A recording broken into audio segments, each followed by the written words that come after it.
Okay, welcome everyone to this continuation of what are my favorite theorems, algorithms, subfields. It's a mess at the moment. It's such a mess. It's still a very biased collection. Today I would like to talk about, it's not really a field, so I didn't find a name for it, honestly. If someone has a good idea how to call it, I would be very happy to know. But I call it the theory of algorithms, which arguably is a subfield of computer science, not of mathematics. But then again, maybe computer science is a subfield of mathematics, or maybe mathematics is a subfield of computer science, or I just go for it anyway. And what I mean by the theory of algorithms, we'll see. And again, I said again, if someone has an idea how to call it, I would be very happy to know that. I'm probably just messing up my names. Anyway, let's get started. So one of the crucial algorithms of the last century is quicksort.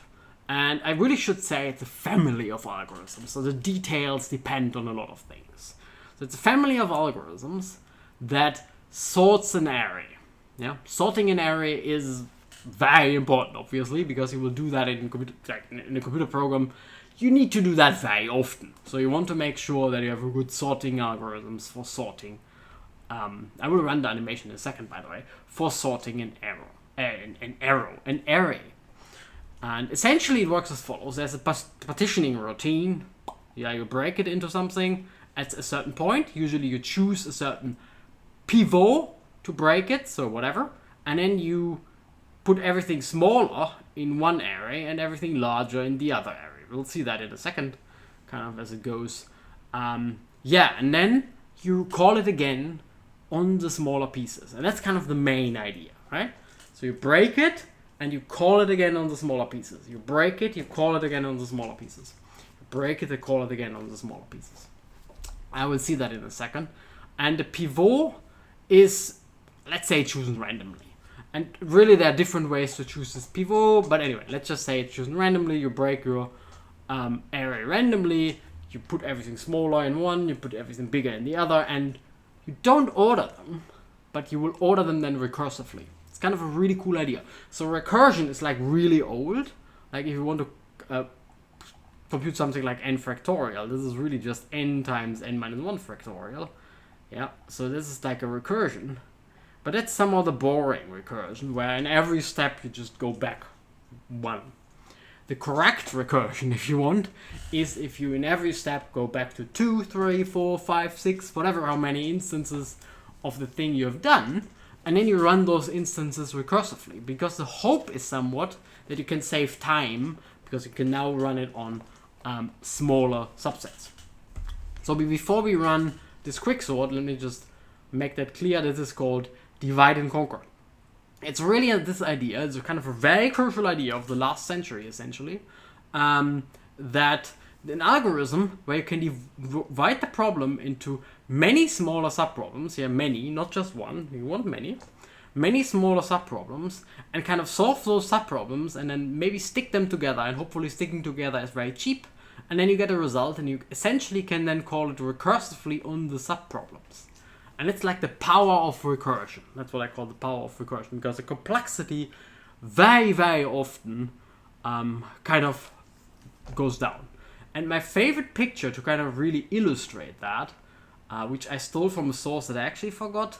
Let me just think. I think it's this source. Let me just pull it up. Modern Computer Algebra. There should be a book. Yeah, I think it was this book. So this book is really amazing, and I stole the picture from that book. So here's a picture. Let me just do it this way. Here's a picture, and essentially explains how this works in a picture, which is really nice. So let's say you have an operation that is like a square that takes n squared operations.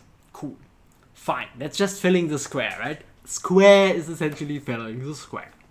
But let's say you break it into subpieces, yeah? And in every step, you somehow manage to save one operation. Okay, so if you break it once, you save one operation. So instead of filling the square, you just have whatever it is, 3/4 of the square. But now comes the power of recursion, because you can now do it recursively. So every of those little squares, again here, 1, 2, 3, 4, you can break them again. Right? This one is already empty, it's already gone, you don't need to do it. But here you save another operation. you do it again, you save another operation, you do it again, you save another operation, you do it again, you save another operation, and so on and so on. And you actually only get somehow the kind of the size of a certain fractal in this case, and the fractal dimension is so much smaller than n squared that you have saved a lot of time. Yeah, so that's kind of the main idea, and I really like this idea. So here n squared, but if you save one operation and do that recursively by breaking it into many different pieces, you actually save quite a lot. Yeah, so that's kind of the main idea of divide and conquer algorithms. And quicksort is one of them. We'll run it in a second. The first one, I think, is a fast Fourier transform, if you believe that Gauss has done it. And there are many others. Fast multiplication, for example, is one of them. Actually, the picture I just showed you was from fast multiplication. And there are some others. So this is really a large field, essentially, studying those divide and conquer algorithms. And they're really so efficient.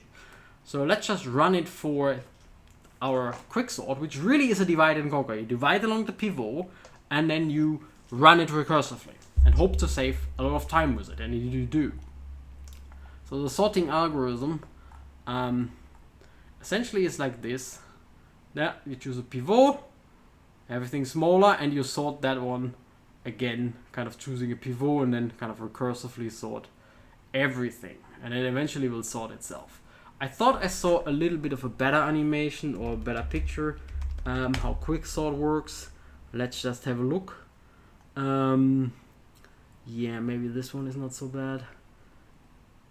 So let's try to open this. And let's zoom in. So essentially, yeah, that was a really bad zoom. What happened? I have no idea. Okay, so essentially you choose to have one to order an array. You choose a pivot randomly, right?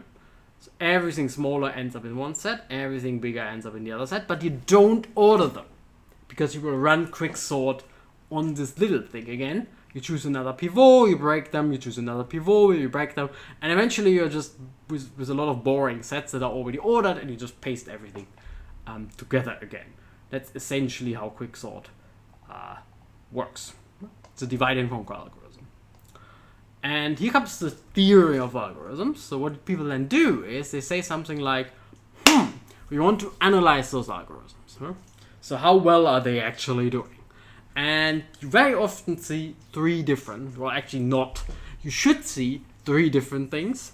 Very often you only see the green one, the worst case, but you should have a best case and an average case as well, which is then a complete analysis of an algorithm. So worst case, which I call the vanilla analysis, you see that very often, because it's like easy, you only need to think about what could be the hardest input for my algorithm, and yeah, just asking for the worst case scenario.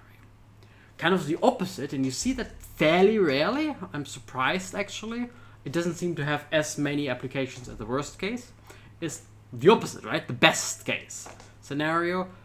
It's still easy, you just need to find kind of the easiest possible input for your algorithm. But you rarely see it actually. Fine. The most crucial one, in my opinion, and when you really work on this and you're writing down your own algorithm, it's like really difficult to get this average case. But the average case is something I would think is like the most important part of an algorithm. People might argue differently, but somehow it means the average runtime. And why is this so difficult, and that's why you rarely see it, is because you would need to know what an average input is. It's somehow much more difficult than to know what the worst case input is or the easiest case input. But for sorting algorithms, all of that is usually known. So the theory of algorithms, so essentially study an algorithm based on those criteria, potentially even not just for runtime, but maybe for memory usage or some stability or something like that, right? So that's what you would expect. And our quicksort, and I will open that in a second, it's kind of fun. Sorting is n log n, that's essentially what it's supposed to say, is where n is the length of the array, is like here, and you can just nicely do that together if you Google sorting algorithms. So I did that for the preparation of this video. You will find a Wikipedia page, obviously, on sorting algorithms, and they have a really beautiful table somewhere down here where they have the most common sorting algorithms. So heap sort, merge sort, and then here's exactly our analysis, the best, the average, the worst, they do the memory as well, and whatever. And there should be somewhere our friend quicksort. Quicksort is like, so this is again, best, average, worst, best, average, worst. So it's actually, the worst case is actually not that great compared to other ones, but it does really good on average.